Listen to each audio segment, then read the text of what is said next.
Então, sem mais delongas e de forma bem pragmática e objetiva, vamos trabalhar? Olha só, meus caros, um assunto que provavelmente estará na sua prova, mas é assim, é líquido e certo, é certeza absoluta, é a teoria dos direitos fundamentais. Isso é certeza absoluta. Foi assim na prova da PRF para agente administrativo, será assim também na sua prova, beleza? Então, quando eu falo de teoria geral dos direitos fundamentais, eu preciso falar aqui de uma característica importantíssima. Quando a gente fala de direitos fundamentais, eu vou colocar aqui teoria geral, quando eu falo de direitos fundamentais, um assunto que está sempre em prova são as características desses direitos fundamentais. Na verdade, a doutrina fala em 300 características, mais até. Eu vou falar aqui, lógico, de uma das características mais importantes para a prova, beleza? Uma característica que certamente, mas é assim, certeza absoluta, ou estará na prova, lógico que você sabe, né? Direito constitucional é a matriz para as demais outras matérias do direito, não é verdade? Direito constitucional serve de premissa para o direito administrativo, para o direito penal, processo penal, as legislações. Então, muito cuidado com a característica da relatividade. E aí vem a pergunta, o que significa, senhores, os direitos fundamentais como relativos? É porque eu posso afirmar que os direitos não são absolutos. Só que aí vem a pergunta, você que foi meu aluno, se liga, hein? Não vai errar essa merda não, olha só. Num eventual, não me passe vergonha, né, por gentileza. Num eventual conflito entre o direito à vida, o direito à vida, obrigado meu brother.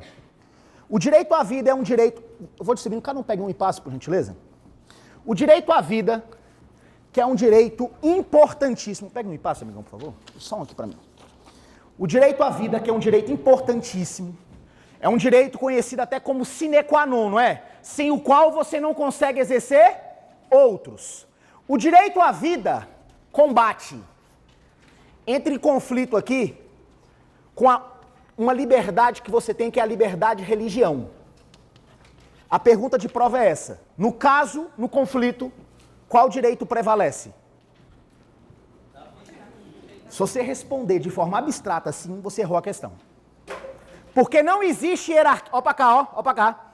Não existe hierarquia, não tem critério temporal, não existe especialidade. Eu só posso falar quando um direito prevalece sobre o outro, no caso concreto.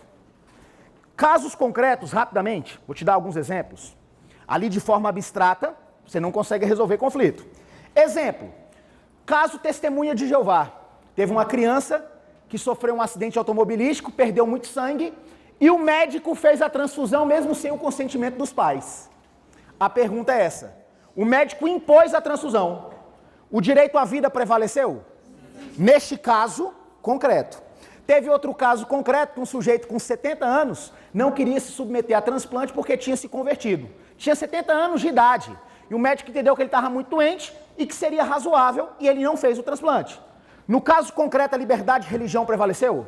Depende do caso concreto. Se você olhar para o quadro, olhar para a prova e tentar falar que um direito é mais importante do que o outro, você erra a questão. Outro caso, outra pergunta de prova. Essa aqui caiu no CESP-TRF. O direito à intimidade é um direito fundamental? Você tem direito à intimidade? Inclusive, daqui a pouco eu vou falar de sigilo bancário. Tem, não tem? A intimidade entrou em conflito com outra liberdade que você tem, que é a imprensa. Liberdade de imprensa. Qual direito prevalece?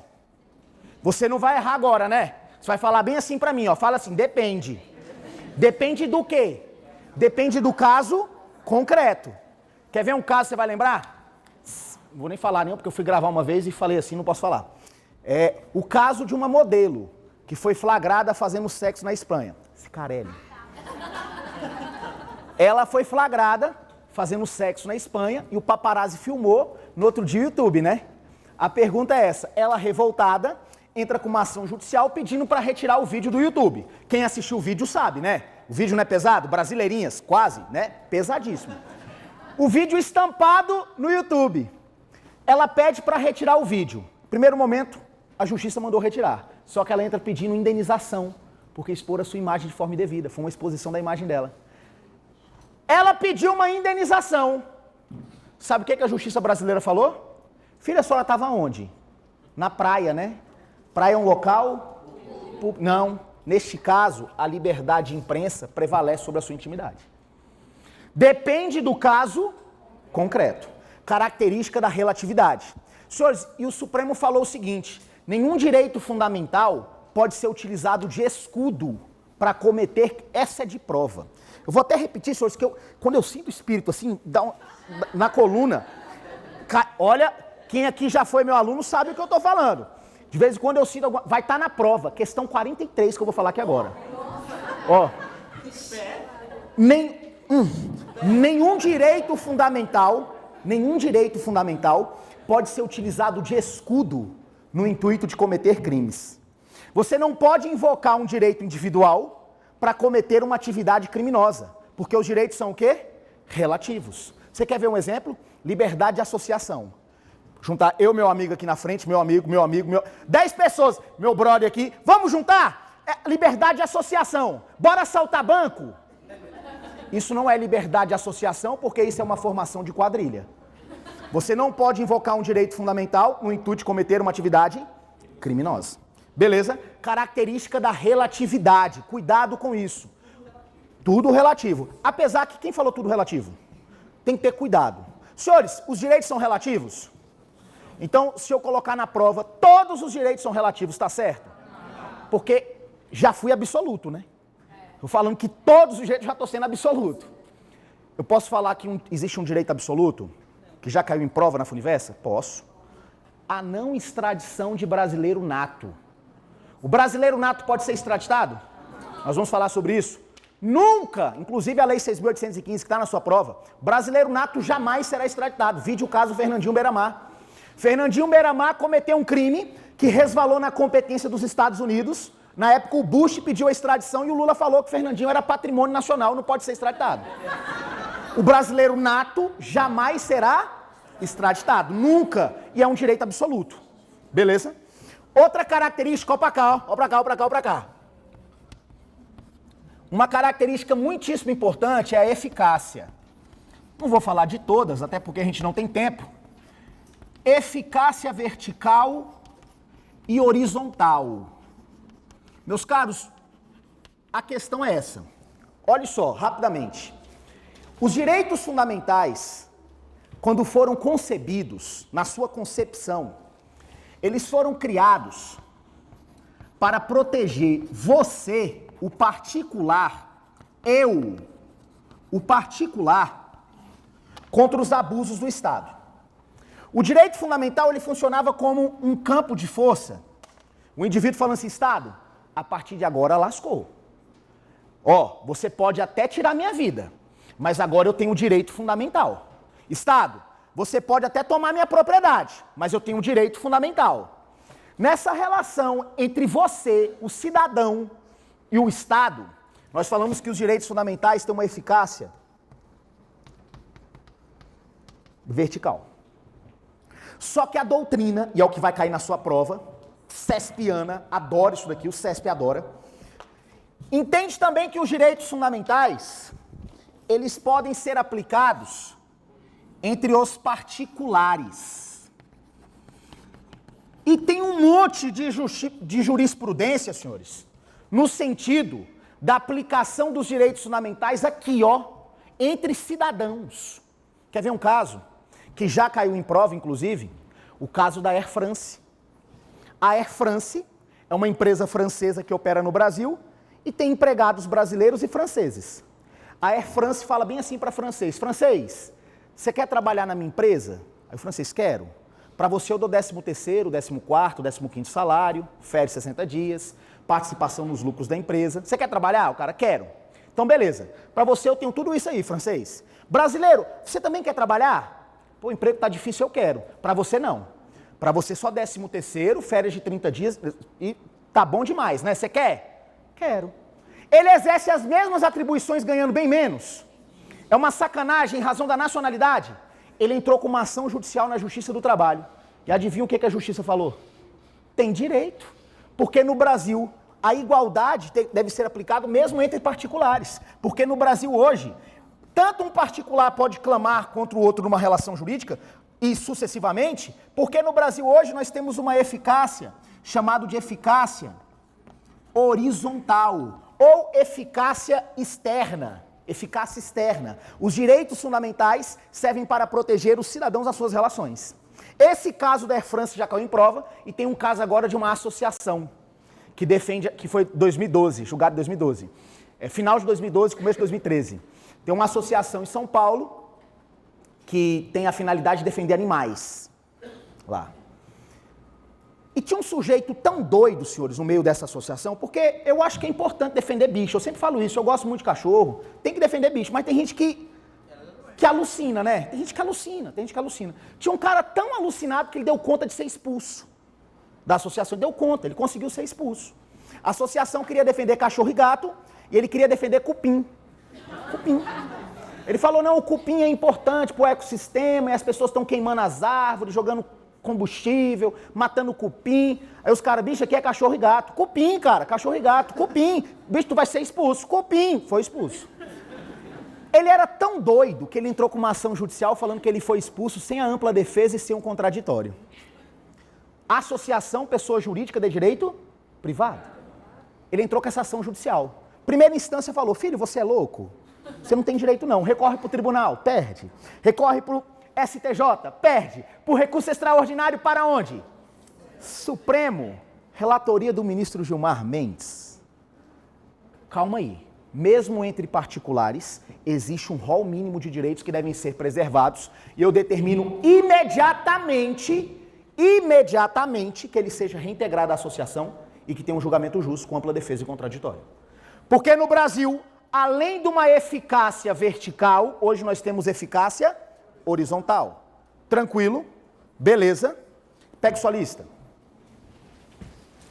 Coragem, senhores, coragem. Tem. Passou a lista aqui. Pessoal, cadê a lista? Opa, tá lá atrás lá.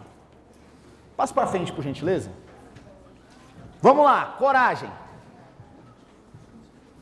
Senhores, olha só, hein? Olha essa questão 1.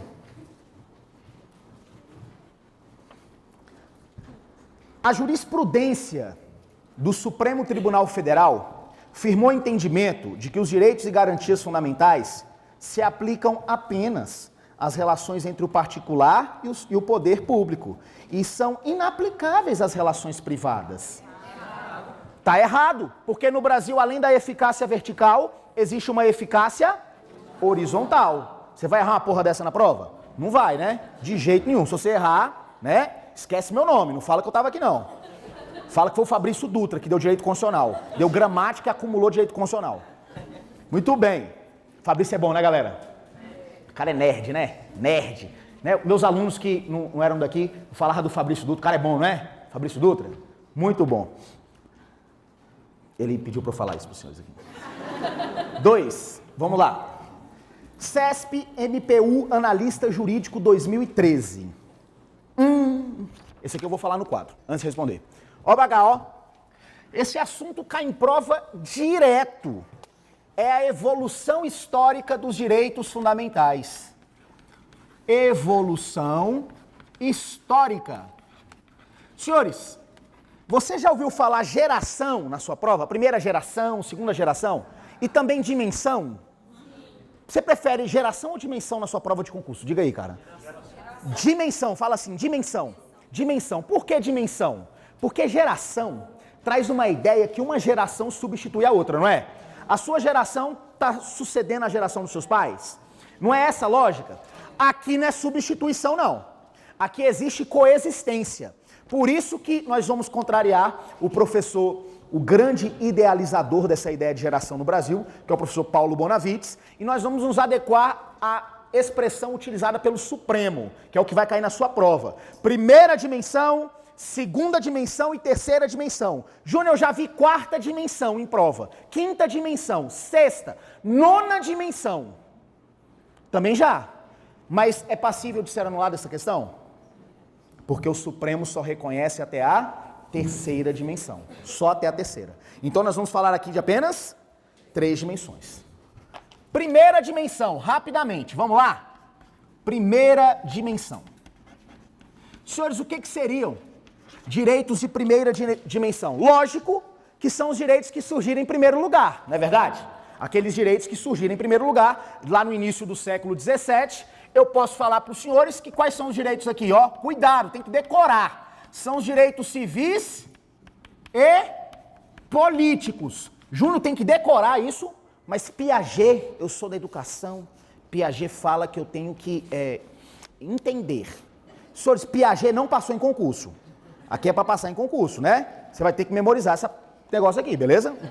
Não tô querendo falar palavrão porque tem câmera hoje ali, beleza? Então tem que estar mais, mais educado aqui. Mas cuidado com essa porra aqui, viu? Cuidado. Então vamos lá. Direitos civis e políticos. A questão é essa. Na primeira dimensão, direitos civis e políticos. Aqui, senhores, você quer uma única obrigação do Estado. Sabe qual é a obrigação do Estado aqui na primeira dimensão? A obrigação do Estado, cuidado!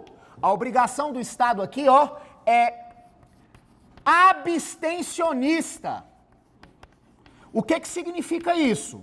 Na primeira dimensão, o Estado tem única e exclusiva obrigação de não fazer Estado. Não tire a minha vida, deixa eu pensar por mim mesmo, não tome as suas decisões em meu nome. Eu quero simplesmente, Estado, que você não faça nada. Se você não fizer nada, a minha vida tá boa demais. Não faça nada, porque aqui na primeira dimensão, Estado, eu estou buscando apenas como característica, né? Uma única característica de direito. Eu estou querendo a minha liberdade. Dê a minha liberdade, Estado. Dê a minha liberdade que tá tudo certo. Só que o indivíduo descobre o seguinte: se o Estado não fizer nada, ele está perdido. Ele luta então por direitos de segunda dimensão, já no início do século XVIII, após a Revolução Industrial. Senhores, o que ele queria na segunda dimensão? Na segunda dimensão, ele não quer apenas um Estado abstencionista, não. Aqui, ó, ele quer um Estado que é prestacionista. Ele quer o que nós chamamos de direitos. Cuidado! Direitos sociais, que nós temos hoje, do artigo 6º, direito à educação, cultura, lazer, segurança, previdência, proteção à infância, maternidade, alimentação, moradia, tudo do artigo 6º, não é? Se conhecer o senador Cristóvão, até direito à felicidade. Vários direitos sociais surgindo aí, não é verdade? Então, direitos sociais, direitos econômicos, ó, e também culturais. Porque na primeira dimensão, o Estado era abstencionista, não é verdade? Aqui na segunda dimensão você quer uma outra obrigação. A obrigação do Estado, aqui na segunda dimensão, a obrigação do Estado e cuidado é prestacionista. É o Estado que vai fazer algo por você. Prestacionista. Enquanto na primeira dimensão a obrigação era de não fazer, pois é, a obrigação aqui agora é de fazer. Enquanto na primeira dimensão você buscava como característica a liberdade, aqui na segunda dimensão o indivíduo quer uma igualdade. Porque só quem tinha educação era quem tinha recursos, senhores, aqui na segunda dimensão. Agora eu quero isso para todo mundo. Então na segunda dimensão é um Estado prestacionista, que tem uma obrigação de fazer e você está buscando igualdade. Você também quer alimentação, você também quer moradia, você também quer previdência, você quer proteção à infância e à maternidade, direito social para todos. Tranquilo? Na terceira dimensão é diferente. O indivíduo falou assim, não, eu já tenho muita coisa. O Estado prestacionista já está me suprindo demais. Agora, eu vou lutar por direitos de terceira dimensão. Senhores, na terceira dimensão, e cuidado, na terceira dimensão, você não está buscando direito para você, igualdade para você, liberdade para você quer direito para todos. Eu estou falando aqui na terceira dimensão, que você está buscando direitos transindividuais, direitos que perpassam a pessoa.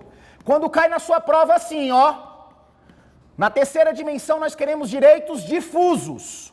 O que seriam direitos difusos? Caiu na sua prova, difuso. Direito difuso. Você vai colocar do lado na hora. Direito de todos.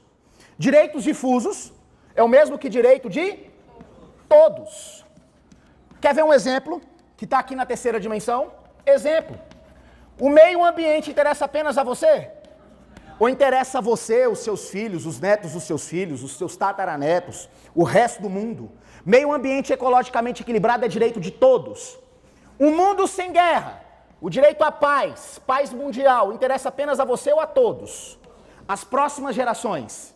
Claro que a todos, porque aqui na terceira dimensão eu não estou pensando apenas em mim, eu estou pensando no meu próximo, eu estou sendo fraterno e solidário, ou seja, eu estou valorizando aqui, ó, a fraternidade, ou, como gosta o professor Alexandre de Moraes, solidariedade.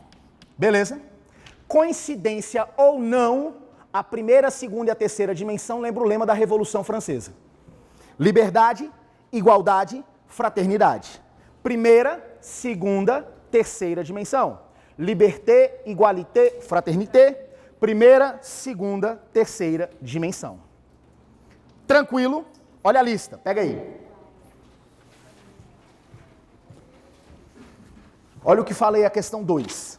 CESP, Analista Jurídico 2013. Os direitos fundamentais de primeira dimensão são aqueles que outorgam ao indivíduo direitos a prestações sociais estatais, caracterizando na maioria das vezes como normas constitucionais programáticas. Certo ou errado? Primeira dimensão, direitos sociais. Na primeira dimensão é o quê, pessoal? Direitos civis e políticos. Na segunda dimensão, que são direitos sociais. E que realmente eu posso até classificar como norma programática. Mas a questão está errada, porque colocou na primeira dimensão. Aqui correto seria se fosse segunda dimensão. Beleza? Direitos sociais, segunda dimensão. Errada a questão 2. 3. Uma outra característica que eu vou colocar bem aqui, ó. 1.3 é a característica da universalidade.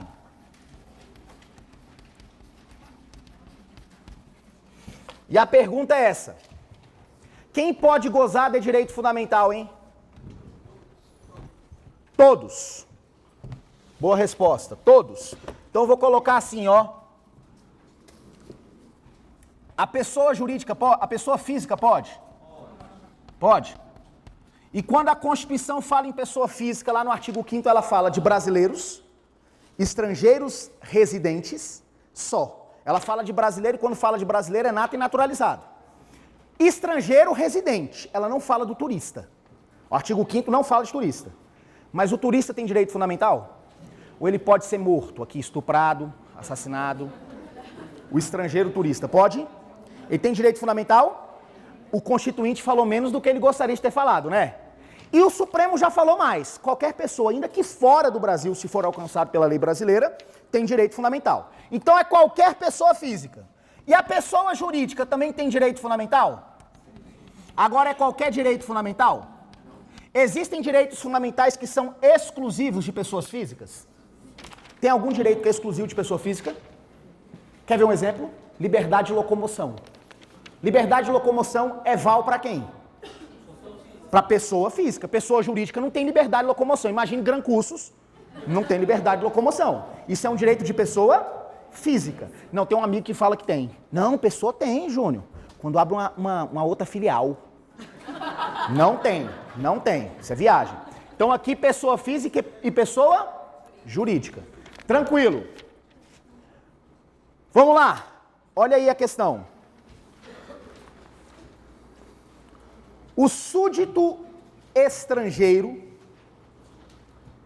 mesmo aqueles sem domicílio no Brasil, são os estrangeiros em trânsito, beleza? Estão de passagem aqui pelo território nacional.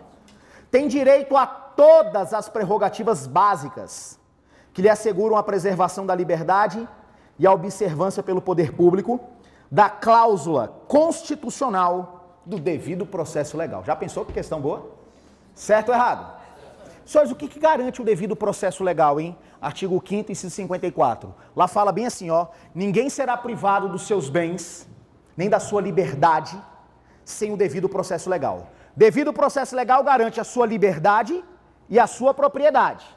O estrangeiro pode perder a liberdade de qualquer jeito aqui no país? Ele tem assegurado a sua liberdade aqui? E também a sua propriedade aqui no Brasil? Então, o súdito estrangeiro, que é o estrangeiro, ele tem, sim, ele tem todas as prerrogativas que lhe assegura a preservação do devido processo legal. Portanto, essa questão está certa.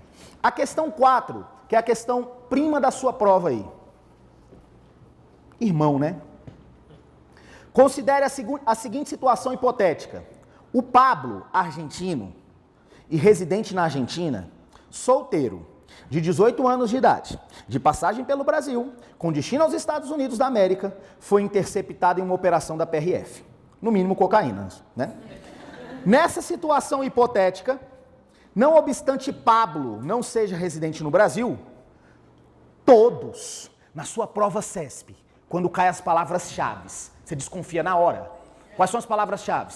Todos, nunca, sempre, apenas, exclusivamente, em qualquer caso. Você vai desconfiar, não vai? Então, todos os direitos individuais fundamentais elencados no caput do artigo 5º da CF devem ser respeitados durante a referida operação policial. Você tem que saber quais são os direitos do caput, não é? Quais são os direitos do caput? São 5. Direito à vida, direito à igualdade, direito à propriedade, direito à liberdade, direito à vida, igualdade, propriedade, segurança e liberdade. E a segurança lá não é segurança pública não, é segurança jurídica. Senhor de estrangeiro tem direito à vida? Igualdade? Propriedade? Segurança jurídica, que é aquilo que ele fez ontem, valeu hoje, mesmo que a lei mude amanhã? Inclusive a sua liberdade? Então todos do caput devem ser respeitados? Questão boa, né? Correta a questão. Todos do caput. Agora se cai assim, ó. Todos os direitos do artigo 5º devem ser respeitados com as suas garantias. Certo ou errado? Nós temos garantias que são privativas de brasileiros, ou no mínimo um estrangeiro, que é o português equiparado. Me dá um exemplo. A ação popular, quem pode ajuizar a ação popular é quem? Cidadão, e é no seu sentido restritivo, né? Pleno gozo dos direitos políticos. Vamos lá, próxima questão. Muito bem, avançando. Meus caros, olhe só. Olhe só. Como diria o Fabrício Dutra, opa cá. Ele falou isso hoje aqui? Não. Falou não?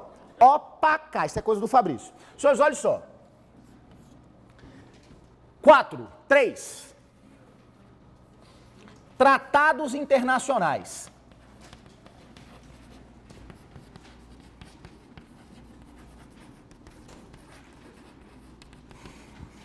Senhores, um tratado internacional, ele pode ingressar no ordenamento jurídico? Qual a hierarquia dele? Só tem essa resposta, né, que eu escutei daqui. Depende. Só essa. Qualquer outra resposta estaria errada a questão. Depende. Rapidamente. O ordenamento jurídico brasileiro, segundo o professor Hans Kelsen, ele pode ser representado por meio de uma figura geométrica, não é? Beleza? Já viram isso demais, né? Em livros, em aulas. A questão é essa. Qual é a norma mais importante do ordenamento jurídico? A Constituição. Tranquilo. E como que nós alteramos no Brasil a Constituição, pessoal? Por meio de uma emenda à Constituição. Então a emenda está no mesmo patamar da Constituição, não é verdade? Tranquilo. A pergunta é essa. Tratados internacionais, eles ingressam via de regra. Brasil e Japão, comércio, compra de peças para avião. Para o Tucano, que é o avião brasileiro. Qual a hierarquia desse tratado? Não. Um tratado internacional que não versa sobre direitos humanos, ele tem a mesma hierarquia das leis. E as leis estão aqui, ó. Hierarquia legal. Então esse tratado internacional que não versa, vou colocar aqui, ó, não versa sobre direitos humanos, esse tratado internacional tem a mesma hierarquia de uma lei. Tranquilo. Só que aí eu parto para a segunda pergunta. E se ele versa sobre direitos humanos, qual é a hierarquia dele? Aí você vai falar bem assim, ó, depende. Fala, depende. Depende. Se ele versa sobre direitos humanos, depende. Júnior, depende do quê? De como que ele foi aprovado. Se ele foi aprovado nos moldes de uma emenda, e você sabe, né? Como é que se aprova uma emenda à Constituição? eu voto nas duas casas, eu voto em 2 turnos, eu voto 2 vezes na Câmara, 2 vezes no Senado, por um quórum altíssimo de 3/5. Como é que se aprova uma emenda à Constituição? Coragem, senhores. Comigo, por gentileza. Como que se aprova uma emenda à Constituição? 2 casas, 2 turnos e 3/5. Se o tratado internacional foi aprovado do mesmo jeito que se aprova uma emenda à Constituição, pelas 2 casas, 2 turnos e 3/5, não é qualquer tratado internacional, é um TIDH. Aprovado desse jeito aqui, ó, esse tratado internacional terá a mesma hierarquia da própria emenda à Constituição. Tem algum tratado que foi aprovado assim no Brasil? Aí você vai falar, Pacto de São José da Costa Rica. Tá errado. Não é. É o Tratado Internacional de Nova York, que é o Pacto das Pessoas com Deficiência. Inclusive, na sua prova já deve vir com a nomenclatura correta, que é a Polícia Federal que controla tudo isso, né? Hoje não existe mais portador de necessidades especiais. Essa expressão é preconceituosa. Hoje é pessoa com deficiência. Né? PNE está equivocado, é pessoa com deficiência. Está aqui, ó, Tratado Internacional de Direitos Humanos, que é o Tratado de Nova York. Senhores, agora se o tratado também versa sobre direitos humanos, o Supremo falou que ele tem que estar no mínimo acima das leis, mas vai ter que estar abaixo da Constituição. Ele está aqui. O Supremo criou a regra da supralegalidade, que são os tratados internacionais que versam sobre direitos humanos, mas que não foram aprovados como emenda. É um tratado que versa sobre direitos humanos, mas ele não foi aprovado como emenda. Ele está acima das leis e abaixo da Constituição. Aqui sim está o Pacto de São José da Costa Rica, que você estudou tanto. Lembramos daquele Pacto de São José da Costa Rica? A questão é essa. Senhores, no Brasil, a Constituição Federal admite a prisão civil e está escrito na Constituição em 2 casos. Não haverá prisão civil, salvo depositário infiel e também devedor voluntário inexcusável de alimentos, não é? Devedor voluntário inexcusável de alimentos é o pensão alimentícia. O cara que não paga pensão alimentícia e não paga por safadeza, é inexcusável. Devedor voluntário inexcusável de alimentos e também pensão depositário infiel. Contudo, existe aqui um tratado internacional que versa sobre direitos humanos que fala que a prisão do depositário infiel não será admitida no Estado que aderir o tratado internacional. A questão é essa, senhores. Hoje, com base nesse entendimento aqui da supralegalidade, o Supremo Tribunal Federal, o STF, o Supremo vedou a prisão do depositário infiel. A pergunta é essa: qual é a única prisão civil possível no Brasil hoje? Somente pensão alimentícia. Então, inclusive, isso daqui, ó, é súmula vinculante, tá? Que é a súmula vinculante número 25, que fala: é ilícita a prisão do depositário infiel, qualquer que seja, qualquer das suas modalidades. Hoje, depositário infiel não mais pode ser preso. É o que diz a questão. Quer ver? Pega aí. Cadê minha lista? Sorria pra foto aí, pessoal. Ah, você vai pro Correio Brasiliense. Sorri aí. Vamos lá, força. Olha só. Questão 5. É ilícita a prisão civil do depositário infiel. Qualquer que seja a modalidade do depósito? É qualquer que seja? Exatamente isso. Qual é a única prisão civil possível? Pensão alimentícia. Prisão civil pode ser PA e depositário infiel, né? Qual que não existe mais, embora ainda esteja na Constituição? Não é mais possível juridicamente? Depositário infiel. Senhores, o que é o depositário infiel? Só para entender, é o sujeito que recebe um bem para administrar e não administra como deveria ser administrado.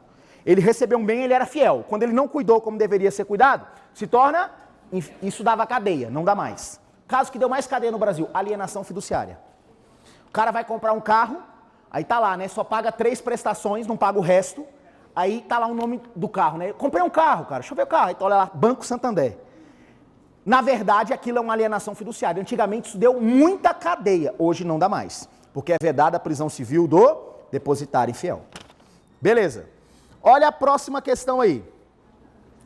Então essa questão é ilícita a prisão do civil depositário infiel, qualquer que seja a modalidade do depósito, é Ctrl+C e Ctrl+V a súmula vinculante 25 do Supremo. Correta a questão. 6. Instituto Rio Branco Diplomata. Embora esteja previsto na Constituição que os tratados aprovados em cada casa do Congresso Nacional em 2 turnos, por 2/3 dos votos, equivalem às emendas constitucionais, não há, na atualidade, registro de ato ou convenção internacional que tenha sido aprovado de acordo com esse trâmite. Quantos erros nós temos aqui? Primeiro, ele colocou 2/3. E você sabe que, como é que se aprova uma emenda? 2 casas, 2 turnos e 3/5. Ele colocou 2/3. Você já não vai errar um negócio desse. Depois ele está falando que não existe nenhum tratado que foi aprovado como emenda. Certo ou errado? Pacto das Pessoas com Deficiência, Tratado de Nova York. Errada a questão. Questão 7. A Constituição estabelece direito e garantias de todas as pessoas. Direito à igualdade. De tal modo que não deve haver qualquer forma de discriminação, reconhecendo os direitos aos homossexuais e igual valoração jurídica nas relações homoafetivas. Igual? O senhor homossexual tem igual valoração jurídica do que aquele que está numa relação heterossexual? Tem não? Então fala assim, ó, é igual. É igual. Valoração jurídica? Ele pode adotar? Pode casar. Ele tem direito a casamento hoje? Tem direito? Ô doutor, tem. Tem. Senhores, professor Fabrício Duto e professor Mariano Borges vão conhecer mais tarde, porque agora o Fabrício desistiu, mas eles iriam casar. Isso já é possível, viu, doutor? Já é possível no Brasil casamento gay, já existe no Brasil vários. Goiânia, quem é Goiânia aqui, por gentileza? Goiânia foi o percussor, viu? Em Goiânia começou esse negócio. Mas já é possível no Brasil. Tem direito à adoção? Tem direito à herança?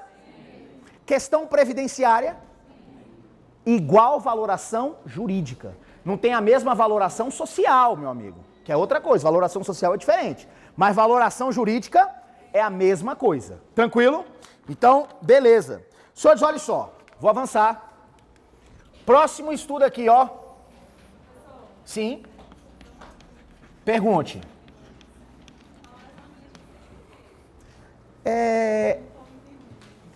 Aquilo que o Poder Judiciário pode conferir para alguém juridicamente falando. Por exemplo, casamento é um direito civil que a pessoa tem, não é?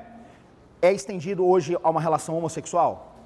Adoção também é um direito civil, de família. Isso é estendido, uma valoração jurídica. É estendido também a relação homossexual? Sim. Pensão é uma questão previdenciária, jurídica. É estendida às relações homoafetivas? Igual valoração jurídica. Agora, valoração social, que é outra coisa. Tal, mas jurídica é a mesma coisa. Vamos lá, gente. Oi.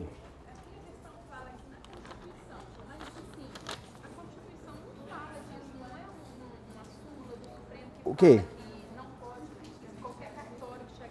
Onde é que está escrito isso, doutor, aqui?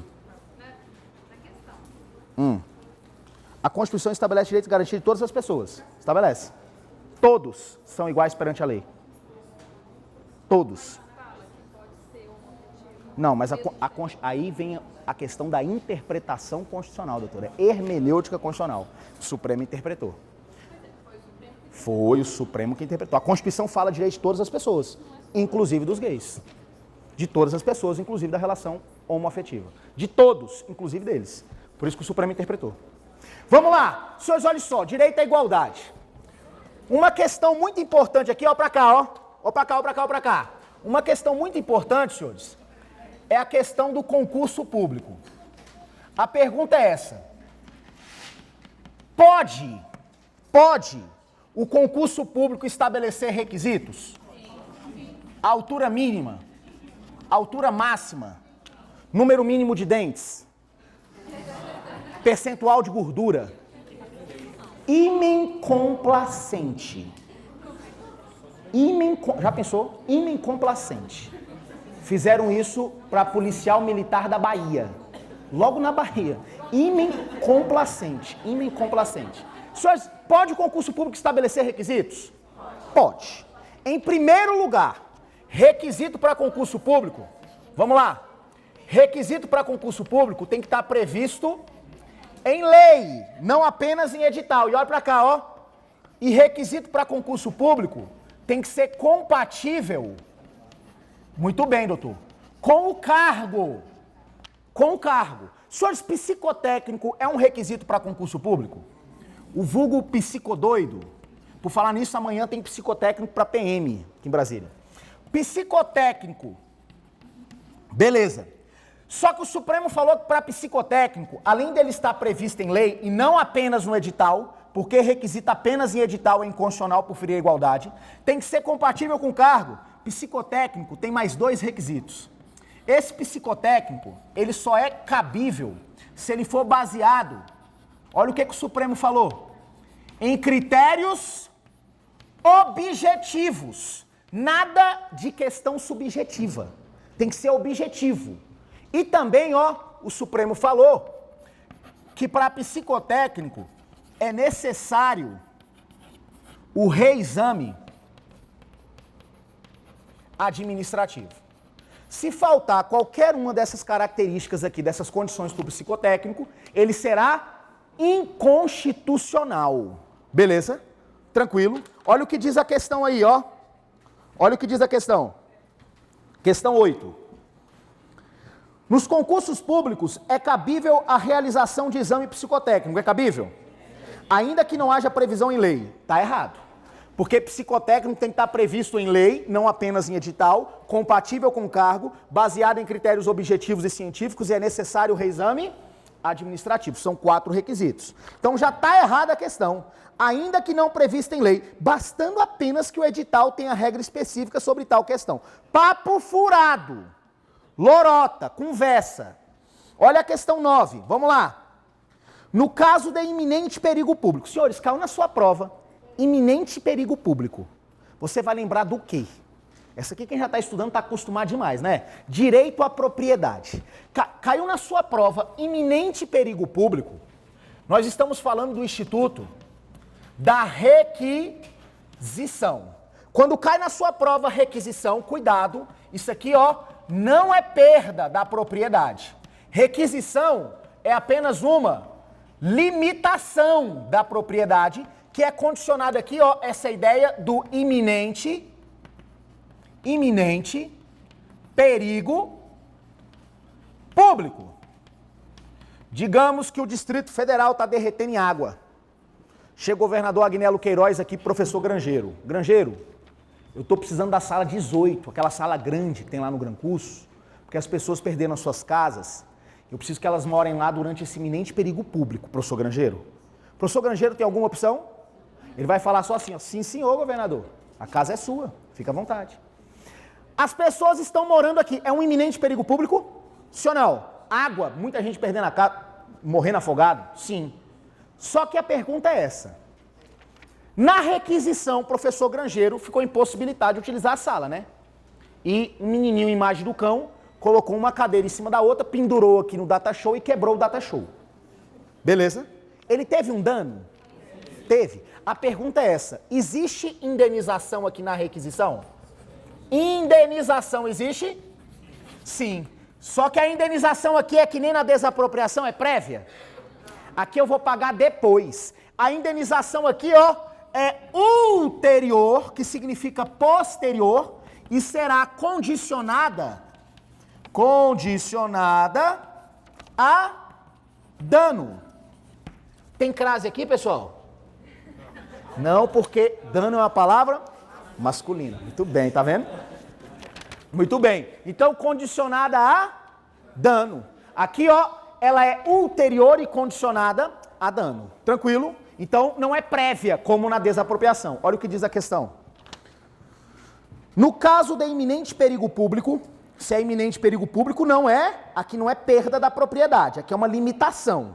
Né? O professor Grangeiro só vai ter a propriedade limitada. A autoridade competente poderá utilizar de propriedade particular, Gran Cursos, assegurado ao proprietário granjeiro, indenização posterior, certo? E essa indenização é somente se houver dano. Se houver dano, se tiver dano. Tranquilo? Muito bem. Questão 10.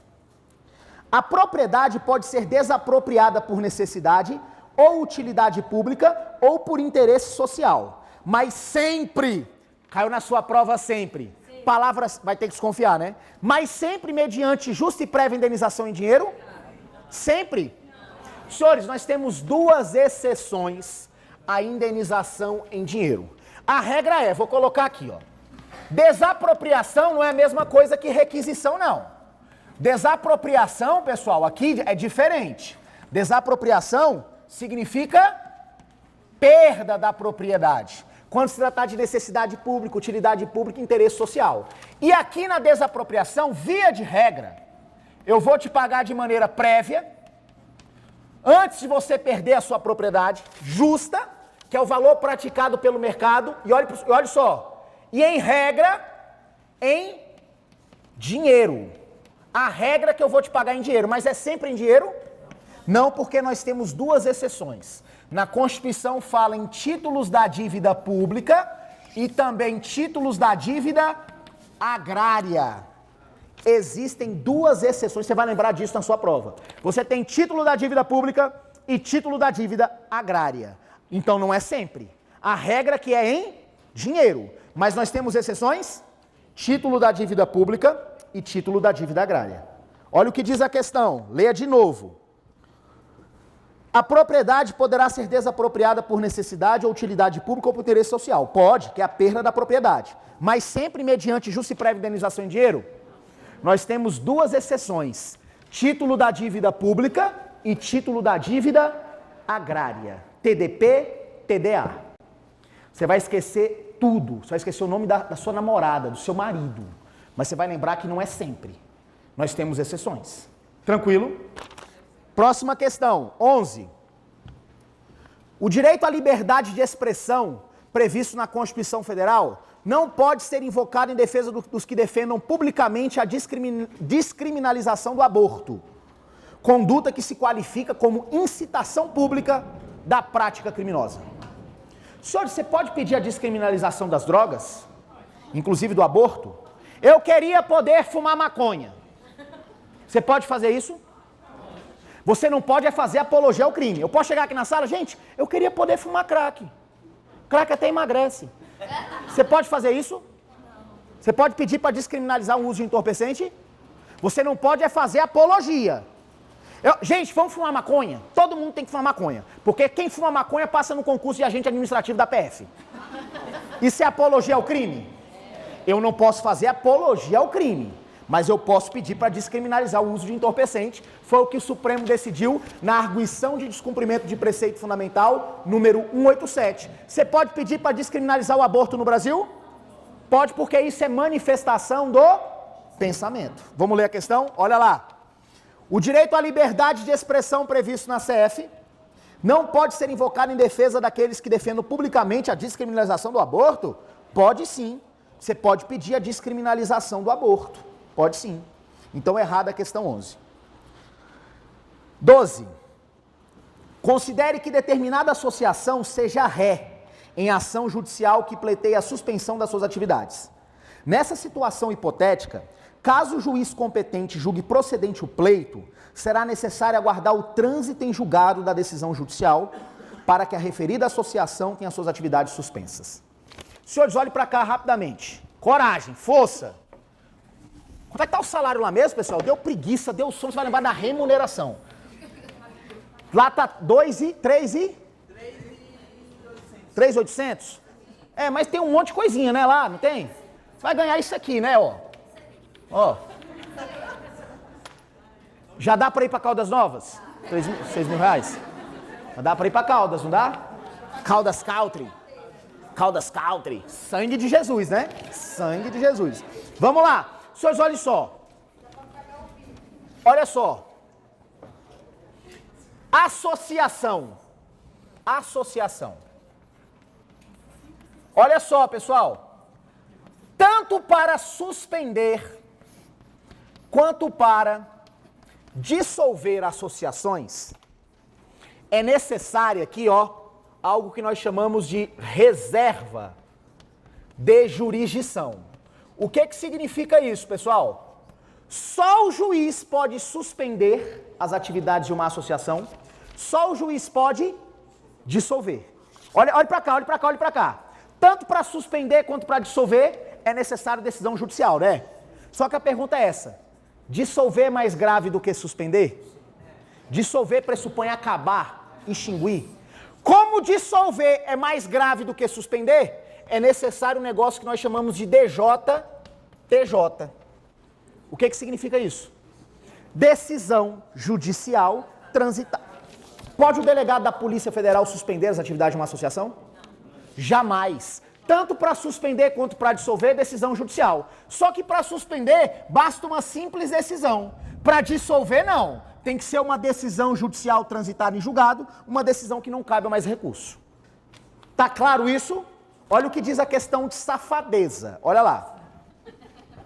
Considere que determinada associação seja ré em ação judicial que pleiteia a suspensão de suas atividades.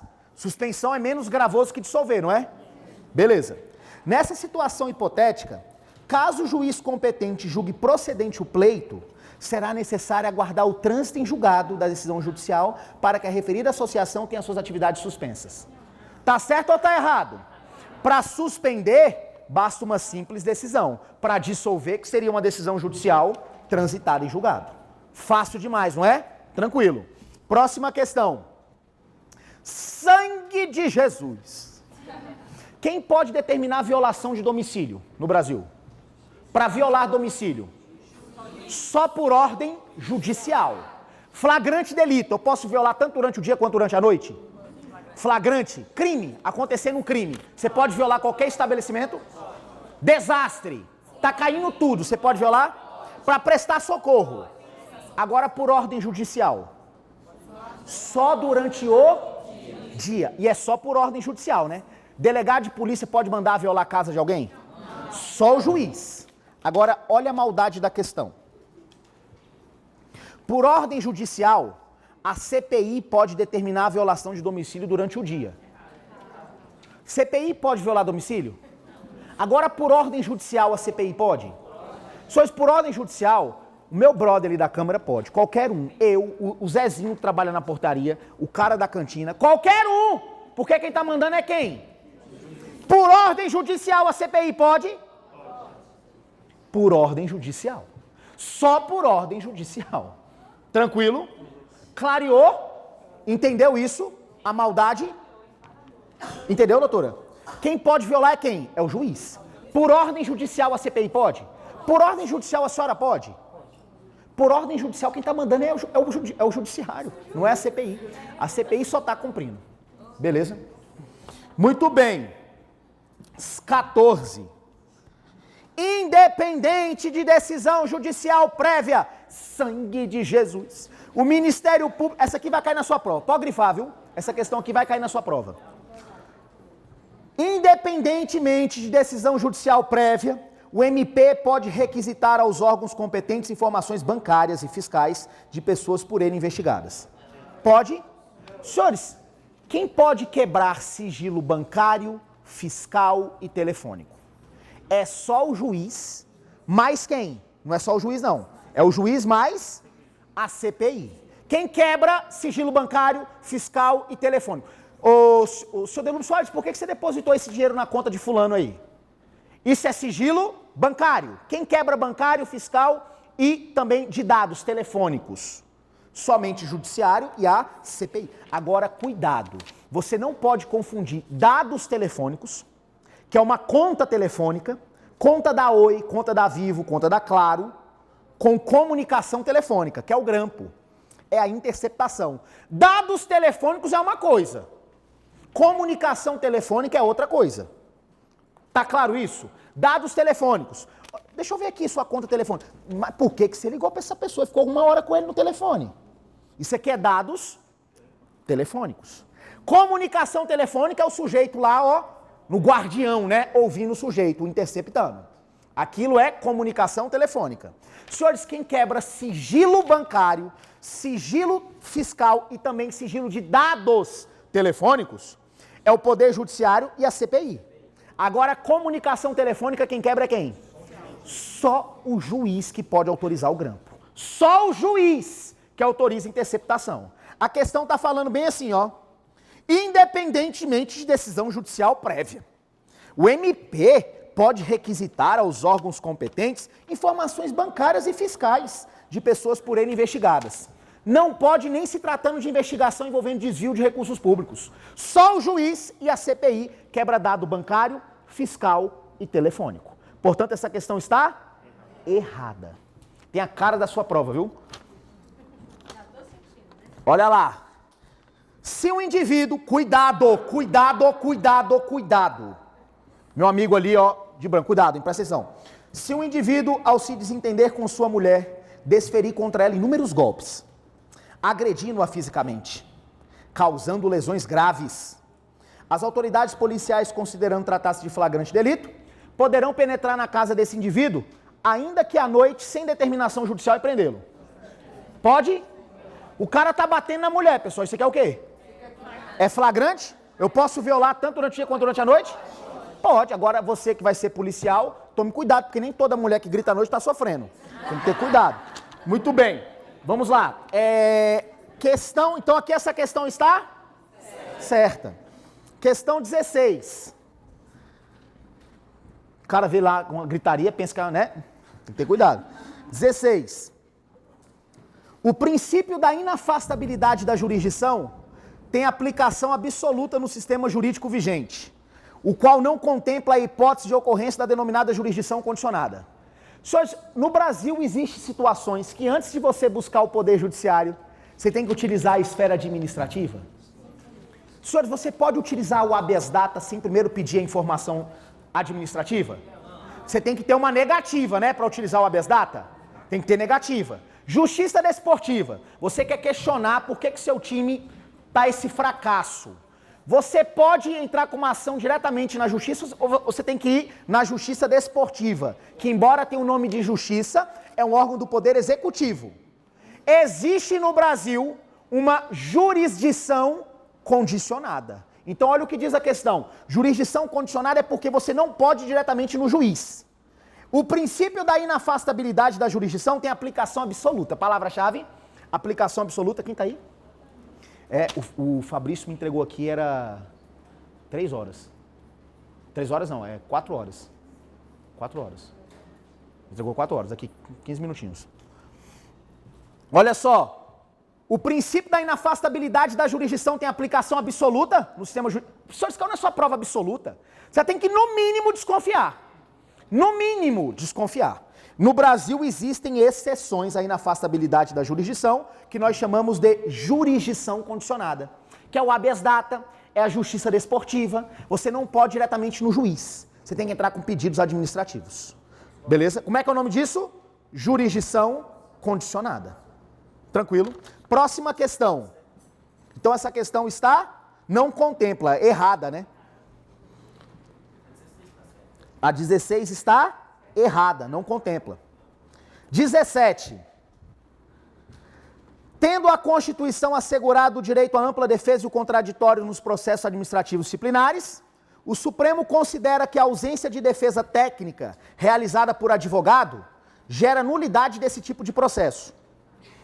Senhores, a presença do advogado no processo judicial, via de regra é o quê? No processo judicial, obrigatório. E no PAD, no processo administrativo, o advogado é o quê? Dispensável. Ele só é obrigatório, via de regra, no processo judicial. E a questão está falando aqui de processo administrativo disciplinar. Olha só. Tendo a Constituição assegurado o direito à ampla defesa e o contraditório nos processos administrativos disciplinar, o Supremo considera que a ausência de advogado realizado por ausência de defesa técnica realizada por advogado gera nulidade? De jeito nenhum, porra nenhuma. Aqui a presença do advogado no PAD é facultativa. Súmula vinculante número 5. Advogado no PAD é facultativo. Próxima questão que a Vaninha já está aí na porta, doida para entrar. 18. Pouco tempo, 1 hora. Considere que um argentino tenha sido preso em flagrante em território brasileiro e que, com base no direito constitucional brasileiro, ele tenha impetrado um habeas corpus redigido em língua espanhola. A pergunta é essa, pessoal. Para habeas corpus, via de regra, não se exige formalidades. Eu já vi, ninguém está me contando não, eu já vi um habeas corpus redigido numa folha de papel higiênico. Eu já vi. O preso redigiu um HC em folha de papel higiênico. Não tinha outro papel, redigiu e assinou. E o juiz teve que receber. Não tem formalidade, salvo duas formalidades. Senhores, não existe nenhuma ação judicial redigida em outra língua. Todos os atos processuais devem ser redigidos em língua portuguesa. E também, nenhuma ação pode ser feita de forma apócrifa. O que é apócrifo?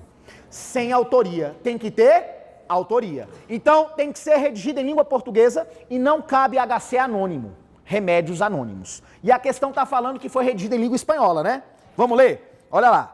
Considere que um argentino tenha sido preso em flagrante em território brasileiro e que, com base no direito constitucional brasileiro, tem impetrado o habeas corpus redigido em língua espanhola. Pô, não pode. Tem que ser escrito em língua portuguesa, vai ter que ser traduzido. Nessa situação, a despeito do pedido de habeas corpus destinasse à salvaguarda do direito constitucional, o right, que é o remédio, não deverá ser conhecido, pois é imprescindível o uso da língua portuguesa na redação dessa ação, consoante jurisprudência do Supremo. Tem que ser redigida em língua portuguesa. 19. Tá acabando, né? Tá nada. Conceder-se habeas data para assegurar o direito de receber informações. Certo ou errado? O habeas data garante o direito de informação? Errado. Errado. Por quê, pessoal? Porque é qualquer informação que o habeas data protege? Só protege informações. Eu quero saber quanto que o meu vizinho ganha. Me negar a informação, cabe habeas data?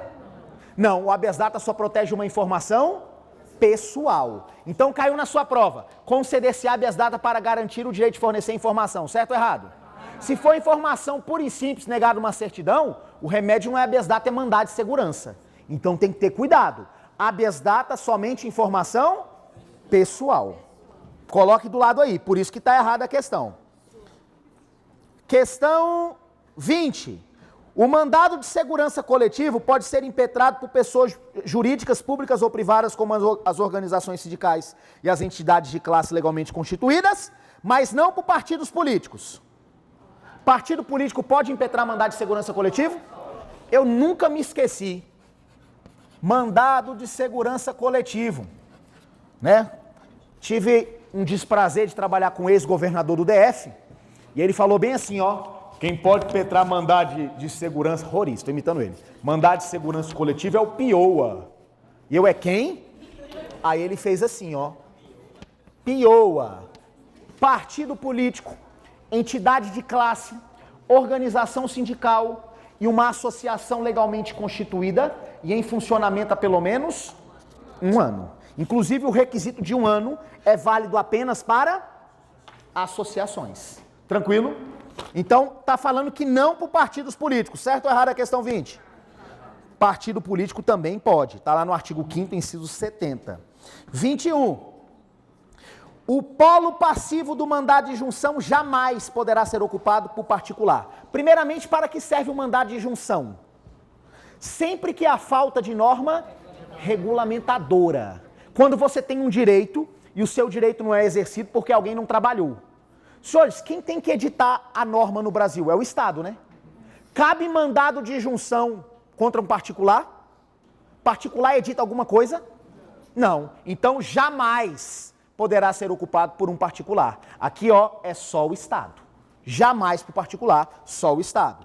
Por isso que essa questão está certa. 21. O polo passivo jamais poderá ser ocupado por particular. Certa questão. E a 22. Acerca do mandado de injunção, é correto afirmar que a posição mais atual do Supremo é no sentido não concretista. De jeito nenhum. Hoje a posição do Supremo está no sentido... Vaninha, terminando, Vaninha. Professores, essa aqui é a professora Vânia. Professora Vânia. Professora Vânia. Só um minutinho, terminando. Senhores, essa é a professora Vânia, a professora mais gentil do Brasil.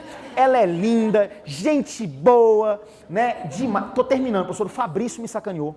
O Fabrício entregou bem depois. Tô terminando. E a lista é grande, tô correndo aqui. Vamos lá. Olha só, meus caros. Antigamente, o mandado de junção ele era conhecido como remédio água de salsicha. Não servia para nada, mandado de junção. Até o Supremo Tribunal Federal falar assim, ó, não, todos os remédios constitucionais têm aplicação imediata. E mudou, ó pra cá, doutor, ó, e mudou o posicionamento para o efeito concretista direto. Posição concretista direta. Hoje o Supremo Tribunal Federal decide o problema no caso concreto e vale para todo mundo que se encontra na mesma situação. Porque hoje o mandado de junção tem um efeito chamado de efeito erga omnes. Hoje o Supremo decide no caso concreto, foi o direito de greve, não vai dar para falar tudo aqui agora, mas o Supremo decide no caso concreto e vale para todo mundo que se encontra na mesma situação. Concretista direto com efeito erga omnes. Aqui está falando não concretista. Portanto, essa questão está errada. 23. É vedado ao condenado por improbidade administrativa com a perda de direitos políticos. Já está errado. Porque você vai estudar... É o Ivan Lucas que está aqui, em direito administrativo hoje? É o Ivan. Você vai estudar lá com o Ivan Lucas que improbidade administrativa não é perda de direitos políticos. O agente... Olha, nunca mais vai esquecer. Olha para cá, ó. O agente que incorre em improbidade, ele é super irresponsável. Improbidade administrativa, o cara é irresponsável, não é? Condenado por improbidade. Esqueça nunca mais, ó. Artigo 37, parágrafo 4º. Consequência da improbidade administrativa. Suspensão dos direitos políticos, perda da função pública, indisponibilidade dos bens e ressarcimento ao erário. Tá onde isso? Tá aqui, ó. 37, parágrafo 4º. Então já está errada a questão. Vamos lá. 24. Filho de pai brasileiro e de mãe argentina, que nascido em Buenos Aires, vier a residir no Brasil e optar a qualquer tempo, depois de atingir 18 anos, maioridade, pela nacionalidade brasileira, será considerado brasileiro nato, mesmo que o pai não esteja residindo na Argentina, a serviço da República Federativa do Brasil. Senhores, nasceu no Brasil, brasileiro será. Ele só não será brasileiro se os pais da criança estiverem aqui, a serviço do país de origem. A questão é essa. Filho de pai brasileiro e mãe argelina, nascido em Buenos Aires. O cara nasceu fora do Brasil. Ele é filho de pai brasileiro ou mãe brasileira. Um ou outro. Aqui o pai dele é o quê? Brasileiro. E se ele vier a residir no Brasil e optar a qualquer tempo, após a maioridade, que ele tem depois de 18 anos, pela nacionalidade brasileira, ele será considerado brasileiro nato. Mesmo que o pai não esteja residindo na Argentina a serviço do Brasil, ele pode ser registrado, ou se ele vier residir no Brasil, optar pela nacionalidade brasileira. Isso aqui está na sua prova, nacionalidade? Eu tenho certeza que 2 questões da sua prova, referência à nacionalidade. Tá? Beleza? Artigo 12 é de leitura obrigatória. 12 e 13, leitura obrigatória para sua prova. Obrigatória. Olha lá. Um brasileiro naturalizado pode ser ministro do STJ. Senhores, pode. Qual que é o único cargo do Poder Judiciário Privativo de brasileiro nato? STF. Qual que é o único ministro do Poder Executivo que tem que ser nato? Ministro da... Pode ser ministro das Relações Exteriores, o naturalizado? Pode, só não pode ser ministro da Defesa. Então a questão aqui está certa. Como não vou ter mais como continuar, eu vou dar o gabarito para os senhores. 26.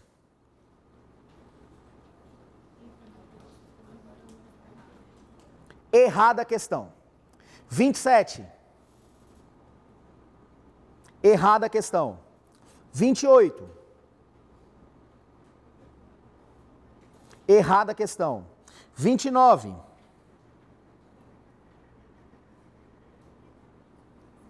Errada a questão. 30. Certa questão. 31.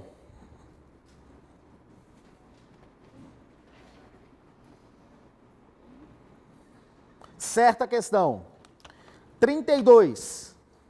Certa questão. 33. Errada a questão. 34. Certa questão. 35. Errada a questão. 37. Certa questão. 38.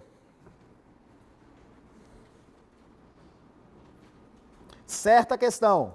39.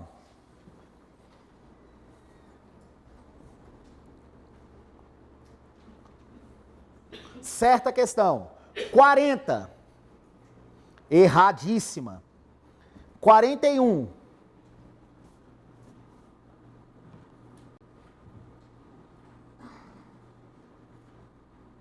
Certa questão a 41, cuidado com ela.